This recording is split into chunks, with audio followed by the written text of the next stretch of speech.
Valérie Sanson, tu chapeautes plusieurs projets autour de la santé mentale périnatale. Qu'est-ce qui fait que la santé mentale est tellement mise de l'avant autour de la périnatalité? En fait, pour plusieurs raisons. Tu sais, devenir parent, c'est une aventure unique, mais ça requiert du temps et beaucoup d'adaptation. Tu sais, on est la somme de nos expériences dans la vie. Puis je dis souvent que les parents, les futurs parents, arrivent avec leur baluchon. Puis dans ton petit baluchon, tu as tes expériences de vie, des fois des antécédents en santé mentale, tu as tes forces, tu as tes défis. Puis tout ça peut être mis un peu à rude épreuve pendant la période périnatale, qui est du début de la grossesse jusqu'à 1 an suivant la naissance de l'enfant. C'est une maman sur 5 qui va vivre des symptômes de dépression ou d'anxiété durant cette période-là. C'est beaucoup. C'est beaucoup, puis c'est à considérer dans ce qu'on fait aussi. Il y a aussi les changements du corps pendant la grossesse. Il y a beaucoup d'organes qui sont bousculés, l'image corporelle change, mais il faut nommer qu'il y a des femmes qui n'aiment pas l'expérience de la grossesse, qui n'aiment pas être enceinte. Moi, Et ces gens-là vivent souvent beaucoup de culpabilité par rapport à ça, parce que c'est pas ce qui est attendu dans la société de ne pas aimer être enceinte. c'est pour ça que je le dis souvent. Mais tu fais J'ai l'impression d'alléger. Parce que c'est comme un tabou de dire « Hey, j'étais pas bien dans mon corps quand j'étais enceinte. » Absolument. Puis plus on va le dire, moins les mamans vont se sentir coupables. Absolument, absolument. Puis ça veut pas dire que t'aimes pas ton enfant, ça veut pas dire que tu seras pas un bon parent, ça veut dire que t'aimes pas ça cohabiter avec un bébé dans ton ventre. C'est aussi un tout nouveau rôle qu'on doit s'approprier. On n'a jamais été parent, on s'est peut-être projeté dans ce rôle-là, on s'est peut-être idéalisé même dans ce rôle-là. Mais la réalité fait en sorte que tu attends un bébé pendant des mois, il arrive du jour au lendemain, mais tu ne deviens pas parent du jour au lendemain. Ça prend du temps pour s'adapter, puis il faut laisser ce temps-là aller. Puis il y a aussi tout l'héritage familial, tu sais. Tu as été élevé dans un environnement avec des croyances, des valeurs, tu as reçu une éducation.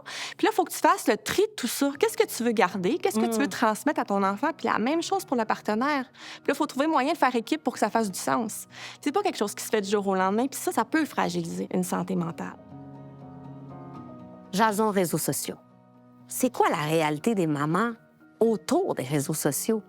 Tu sais, les réseaux sociaux, là, c'est pour le meilleur et pour le pire. Ah, oui. Pour le meilleur, parce qu'il y en a des belles choses sur les réseaux sociaux. Ça peut être un très bel espace de partage pour avoir des informations, des conseils, des encouragements. Mais c'est aussi une grande part d'ombre dans tout le reflet très biaisé de la maternité. Tu sais, on nous expose une maternité parfaite. Je sais pas si tu as remarqué, les mamans toujours organisées, tout est propre, toujours heureuse, toujours épanouie. On nous représente la maternité parfaite. Donc, une maman qui voit ça peut vivre énormément de culpabilité de dire « Bien, moi, j'arriverai pas à ces standards-là. » Puis ça peut avoir un impact, puis ça peut amener des symptômes dépressifs puis anxieux. Donc, on fait quoi? On essaie de relativiser. OK. On choisit ce qu'on regarde aussi. OK. Puis on se dit « Bien, ça, c'est une image, je vais faire la mienne. » On peut essayer de le voir comme une source d'inspiration, mais pas comme une norme, parce que ça crée énormément d'attentes irréalistes, énormément de pression.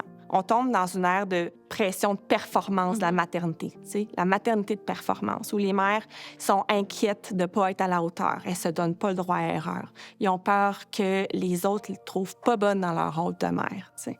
Donc, c'est sûr que ça a des gros impacts. Comment les parents peuvent prendre soin de leur santé mentale? Il y a plein de choses que les parents peuvent faire, puis souvent, ils sous-estiment énormément les forces qu'ils ont en eux.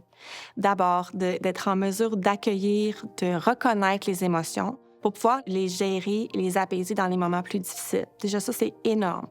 D'avoir recours à son réseau de soutien. Tu sais, on dit que ça prend un village pour élever un enfant. Ça n'a pas besoin d'être beaucoup de gens, ça doit être des gens significatifs. Ça peut être ses amis, la famille ou des ressources communautaires.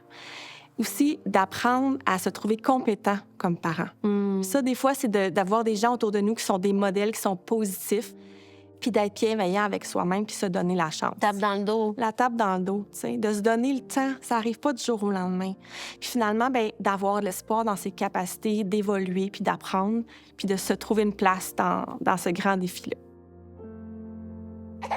Encore aujourd'hui, c'est tabou, la santé mentale périnatale. Pourquoi?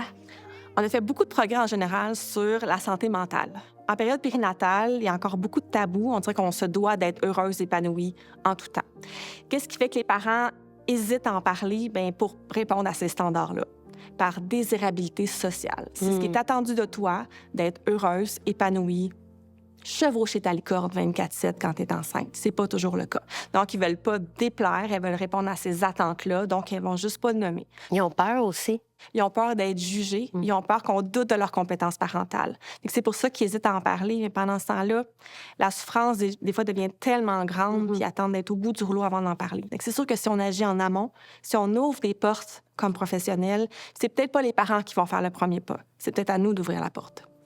Comme professionnel, notre rôle aussi, c'est de pouvoir aider les parents à trouver des stratégies pour faire face aux difficultés tout au long de cette aventure-là, de leur refléter leurs forces, parce que c'est sûr qu'ils en ont. Ils en ont tout le temps.